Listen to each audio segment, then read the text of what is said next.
โอเคเมื่อนี้พวกเขาจะนำเอาพระธรรมมาศึกษามาค้นคว้ามาอ่าน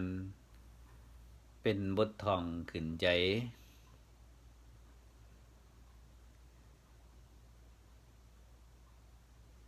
ขอเชิญเพื่อนขอเชิญส่วนเพื่อนๆและ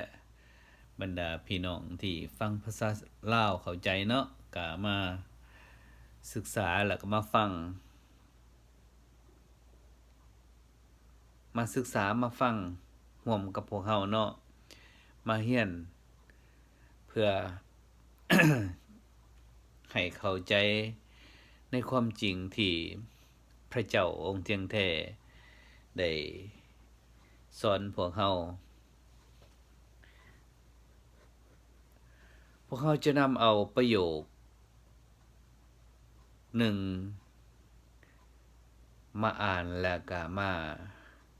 แบ่งปันหรือว่าเป็นบทท่องขึ้นใจเพื่อให้เข้าใจหรือว่าเพื่อให้ชีวิตเฮาดำเนินชีวิตในบนโลกใบนี้ในฝ่ายเหนือหนังห่างกายให้ถูกต้องตามพระประสงค์ของพระเจ้าที่ได้เพิ่นที่เพิ่นได้สั่งสอนบ่งบอกอยู่ในพระวจนะเนาะประโยคที่พวกเขาจะนำมามื้อนี้ก็เฮามาฟังกันเลยเนาะเจ้าควรเกียมความดีเพิ่นว่าให้เพียงพอเพื่อจุดหมายปลายทางของเจ้าเขาจะทำความดีแบบใดหรือว่าเพื่อจะมีจุดหมายปลายทางก่อนที่เฮาจะเดินไปเนาะคันเว้าฝ่ายเหนือหนังห่างกายก็เพื่อว่าจะทำมาหากินแบบใดหรือหลังจากเฮาตายไปแล้วเฮามีความดีหรือว่าจุดหมายปลายทางเป็นแนวใดพระเจ้าจะสอนเฮาแบบใดเฮามาฟังกันเลยเนาะเจ้าควรเกียมความดีให้เพียงพอเพื่อจุดหมายปลายทางของเจ้าเป็นว่าโอเคเฮามาเริ่มกันเลยเฮาได้เฮ็ดภารกิจทำกลางพวกเจ้าและก็ได้กล่าวสอนเป็นจำนวนหลายครั้งถึงอย่างนั้นก็ตามเฮาก็ยังรู้สึกว่าพระธรรมและภารกิจของเฮายังบ่ทันบรรลุตามจุดประสงค์ของภารกิจของเฮาที่มีต่อยกสุดท้ายสำหรับยกสุดท้ายนี้ภารกิจของเฮาบ่แม่นดำเนินเพื่อผู้ใดผู้หนึ่งหรือกลุ่มคนใดคนหนึ่งแต่แม่นเพื่อแสดงให้เห็นอุปนิสัยแท้จริงของเฮาถึงอย่างใดก็ตามย้อนหลายสาเหตุอาจเป็นย้อนบ่มีเวลาหรือยุ่งเวียกยุ่งงานมนุษย์จึงบ่รู้จักอุปนิสัยของเฮาเลยเพราะฉะนั้นเฮาจึงสืบต่อเข้าสู่แผนการใหม่เข้าสู่ภารกิจขั้นสุดท้ายและเปิดภารกิจหน้าใหม่ของเฮาเพื่อให้ทุกคนที่เห็นเฮาจะยกมือขึ้นตีอกของตนเองและห้องให้คำควรอยู่บ่เศร้าเพราะย้อนการปรากฏตัวของเฮานี้ก็ย้อนว่าเฮาจะนำจุดจบของมนุษย์มาสู่โลกและนับแต่นี้เป็นต้นไปเฮาจะเปิดเผยอุปนิสัยทั้งหมดของเฮาต่อมนุษย์เพื่อให้ทุกคนที่รู้จักเฮาและทุกคนที่บ่รู้จักเฮาก็ดีจะได้เห็นเต็มตาและรู้ว่าเฮาได้มายังโลกมนุษย์แท้และได้มายังโลกบ่อนที่สรรพทุกสิ่งทั้งปวงแผ่ขยายนี้แม่นแผนการของเฮาซึ่งแม่นความประสงค์หลักของเฮาตั้งแต่ได้สร้างมนุษย์ชาติเฮาหวังว่าพวกเจ้าจะเอาใจใส่เฝ้าติดตามทุกการเคลื่อนไหวของเฮาเพราะไม้ค้อนของเฮา ยับเข้ามาใกล้มนุษย์สัตว์เข้ามาสักใส่โดยเฉพาะบรรดาผู้ที่ต่อต้านเฮาริเริ่มภารกิจที่เฮาต้องปฏิบัติร่วมกับสวรรค์เฮาผ่านไปผ่านมาท่ามกลางผู้คนและระหว่างสวรรค์กับโลกโดยบ่มีผู้ใดสังเกตเห็นการเคลื่อนไหวของเฮาหรือเอาใจใส่พระธรรมของเฮาถึงอย่างนั้นก็ตามแผนการของเฮาก็ยังสืบต่ออย่างต่อเนื่องเป็นย้อนความรู้สึกทั้งหมดของพวกเจ้ามื่นซ่าพวกเจ้าจึงบ่ฮู้ขั้นตอนภารกิจของเฮาจักหน่อยแต่ว่ามีมื้อหนึ่งพวกเจ้าจะรับรู้ความประสงค์ของเฮาในทุกมื้อนี้เฮาสถิตอยู่นำพวกเจ้าและทนทุกข์ทรมานนำพวกเจ้าเฮาฮู้มาดนแล้วว่ามนุษย์มีทัศนคติอย่างใดต่อเฮาบ่จำเป็นต้องอธิบายและเฮาก็จะบ่ยกตัวอย่างเรื่องราวที่เจ็บปวดขึ้นมาเว้าให้เจ้าอับอายความปรารถนาเดียวของเฮาแม่นให้พวกเจ้าจือสิ่งที่ตนได้กระทำไว้ในใจเพื่อพวกเฮาจะได้กวดนับในวันที่พวกเฮาพบกันอีกครั้งเฮาบ่อยากกล่าวหาผู้ใดในพวกเจ้าอย่างผิดเพราะว่าเฮาเที่ยงธรรมยุติธรรมและมีศักดิ์ศรีแน่นอนเฮาปรารถนาให้พวกเจ้ากงไปกงมาและมีจิตใจสูงส่งและบ่เฮ็ดสิ่งใดที่ขัดต่อสวรรค์และโลกและสติสัมปชัญญะของเจ้านี้เป็นสิ่งเดียวที่เฮาขอจากพวกเจ้าหลายคนรู้สึกกระวนกระวายและเจ็บปวดย้อนพวกเขาได้กระทำความผิดอันชั่วช้าและหลายคนรู้สึกอับอายกับตัวเองเพราะว่าพวกเขาบ่เคยเฮ็ดความดีเลยซ้ำบ่นำยังมีหลายคนคือผู้ที่บ่รู้สึกอับอายในความผิดบาปของตนเองเฮ็ดชั่วและยิ่งชั่วลงอีกพากันถอดหน้ากากที่ปกปิดความน่ารังเกียจของตนออกซึ่งยังบ่ทันถูกเปิดเผยอย่างเต็มส่วนเพื่อท้าทายอุปนิสัยของเฮาบ่ได้หัวซ่าหรือเอาใจใส่อย่างละเอียดต่อการกระทำของผู้คนเหล่านั้นแต่เฮาเฮ็ดภารกิจที่เฮาควรเฮ็ดบ่ว่าจะเป็นการเก็บกรรมข้อมูลหรือท่องเที่ยวไปมาในแผ่นดินโลกหรือกระทำสิ่งที่เฮาปรารถนาเมื่อฮอดกำหนด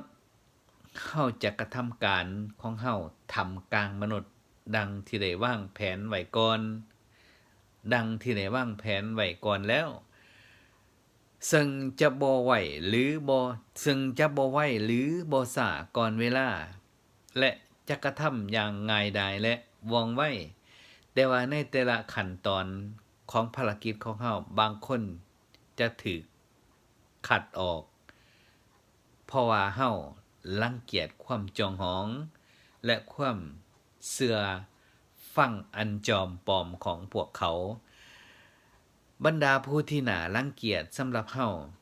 จะถูกปาถิ่มอย่างแน่นอนถึงว่าพวกเขา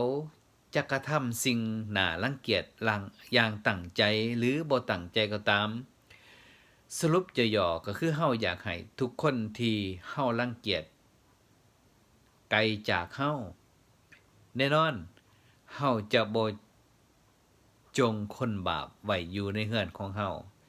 ย้อนมือลงโทษมนุษย์ยับไก่เข้ามาแล้วเฮาจึงบ่หีบฮ้อน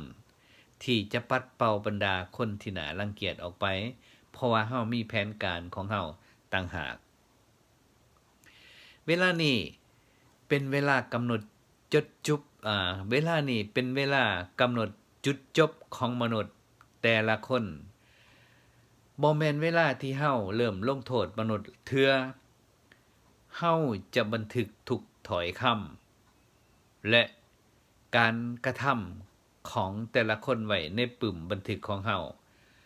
รวมทั้งวิธีการที่พวกเขาติดตามเฮา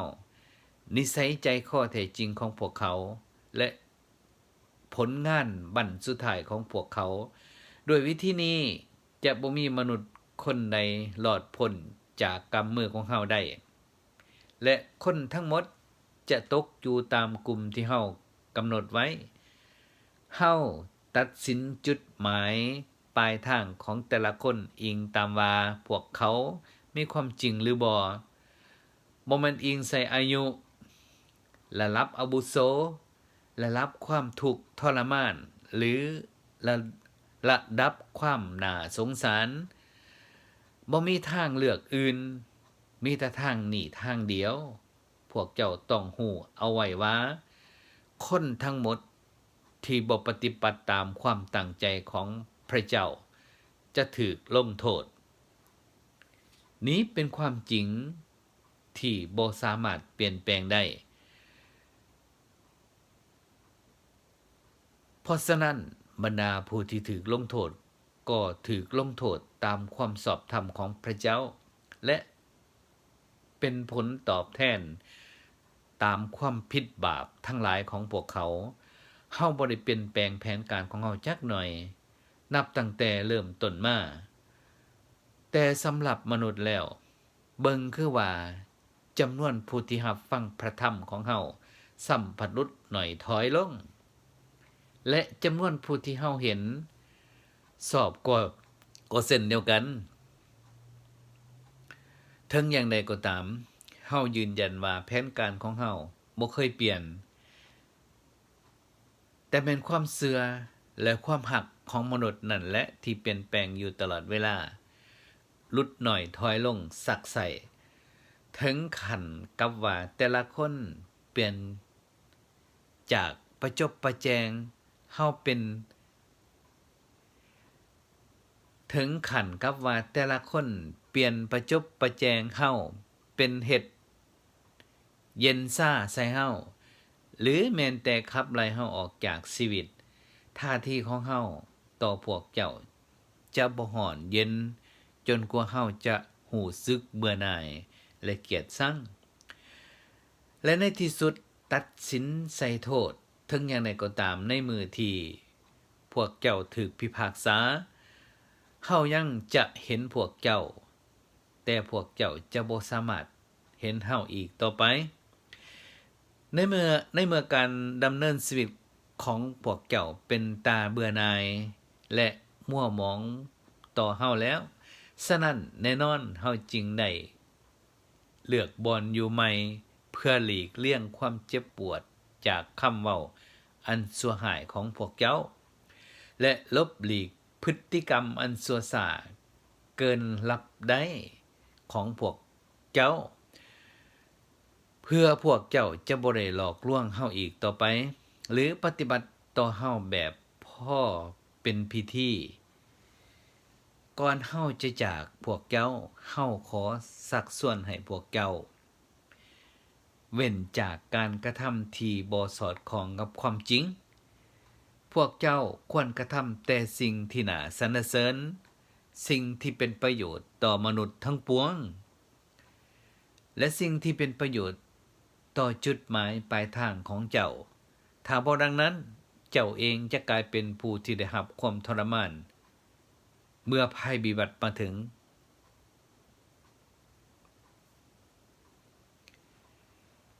ความเมตตาของเฮาทรงสำแดงต่อบรรดาผู้ที่รักเฮา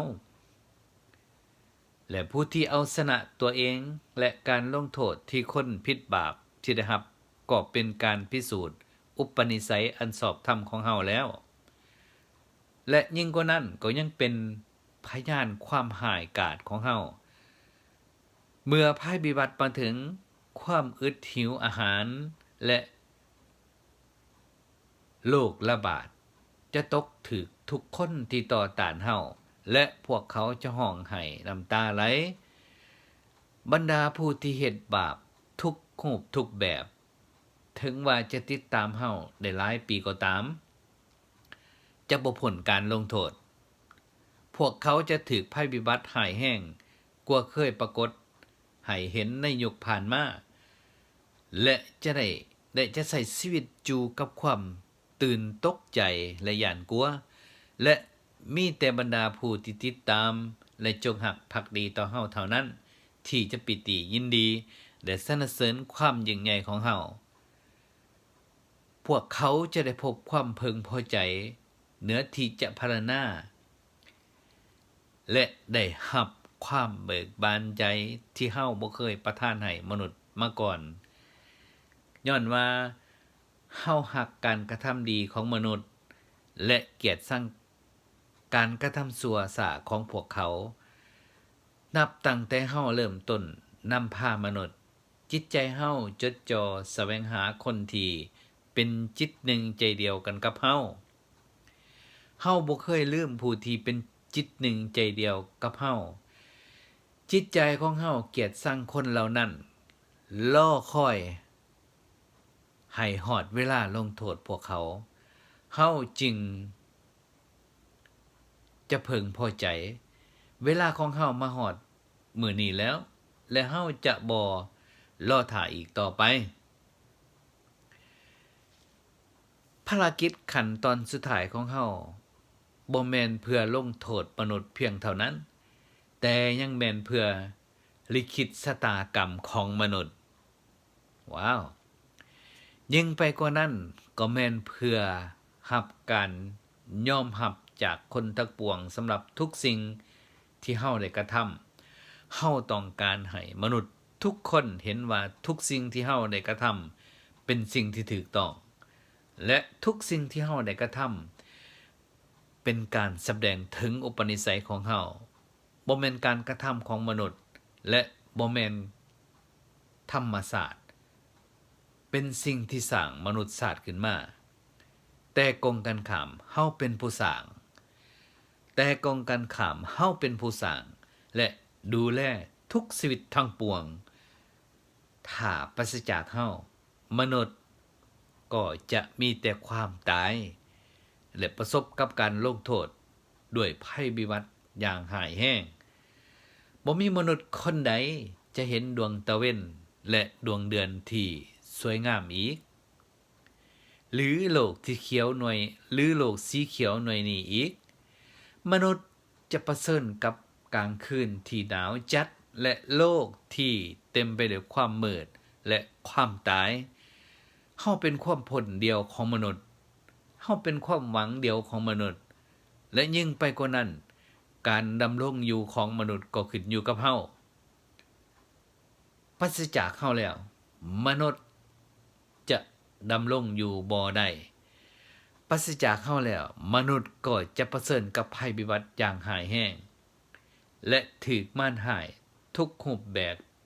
เหยียบย่ำทำลายลงถึงปานนั้นก็ยังบ่มีผู้ใดเชื่อฟังเฮาได้เฮ็ดภารกิจที่บ่มีผู้ใดเฮ็ดได้เฮาหวังอย่างเดียวว่ามนุษย์จะตอบแทนเฮาด้วยการกระทำความดี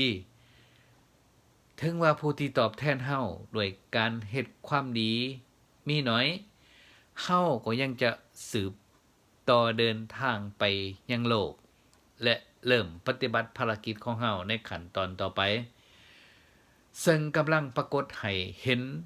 เพราะว่าเวียกงานของเฮาท่ามกลางมนุษย์ในระยะหลายปีผ่านมาได้เกิดผลและเฮาก็พึงพอใจหลายเฮาบ่ได้สนใจจำนวนคนแต่สนใจการกระทำความดีของพวกเขาอย่างใดก็ตามเฮาหวังว่าพวกเจ้าจะกระทำความดีให้เพียงพอเพื่อจุดหมายปลายทางของพวกเจ้าแล้วเฮาก็จะพึงพอใจถ้าบ่ดังนั้นบ่มีคนใดในระหว่างพวกเจ้าจะหนีพ้นภัยพิบัติที่จะมาถึงนั่นได้ภัยพิบัตินั้นแม่นมาจากเฮาและเฮาเป็นผู้กำหนดถ้าพวกเจ้าบ่สมบูรณ์ดีพอในสายตาเฮาพวกเจ้าจะหนีบ่พ้นภัยพิบัติดังกล่าวใน ในภัยพิบัติผ่านมา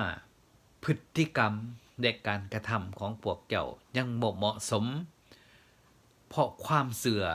และความหักของพวกเจ้ายังบ่เพียงพอและเจ้าได้เพียงแสดงตัวเองให้เห็นถึงความหย่านกลัวหรือกล้าหาญเท่านั้น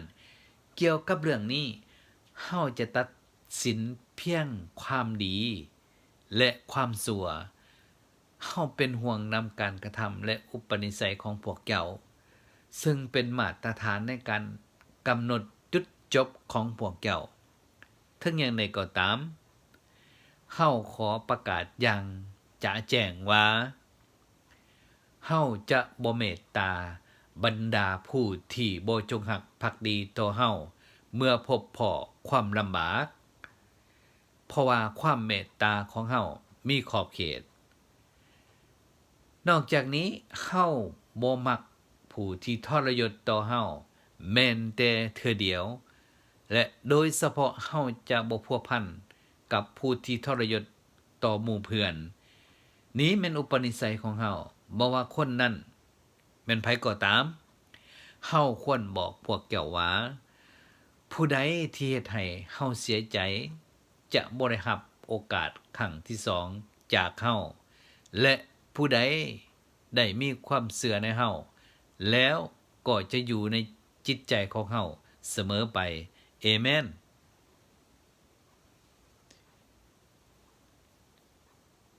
อันนี้แม่นประโยคที่เบื้องต้นเฮาได้แบ่งปันที่ว่าเจ้าควรเกียมพร้อมดีให้เพียงพอเพื่อจุดหมายปลายทางพวกเขาก็ได้อ่านได้แบ่งปันได้ศึกษานำกันเนาะว่าพระเจ้าเพิ่นได้เว้าแนวใดไว้ในพระวจนะให้เฮาได้มาศึกษาขอให้พระวจนะของพระเจ้าไปเปลี่ยนแปลงเพื่อนๆมนุษย์หรือว่าบรรดาท่านพี่น้องผู้ที่ฟังภาษาลาวผู้ที่สนใจอยากรู้อยากศึกษาหำเรียนพระธรรมคัมภีร์เนาะอยากค้นคว้าหาความจริงขอให้พี่น้องทุกคนได้เข้าใจเนาะพระเจ้าอวยพรสำหรับวันนี้พวกเราขอจบลงเพียงส่ำนี้โอกาสหน้าพบกันใหม่พวกเราสบายดี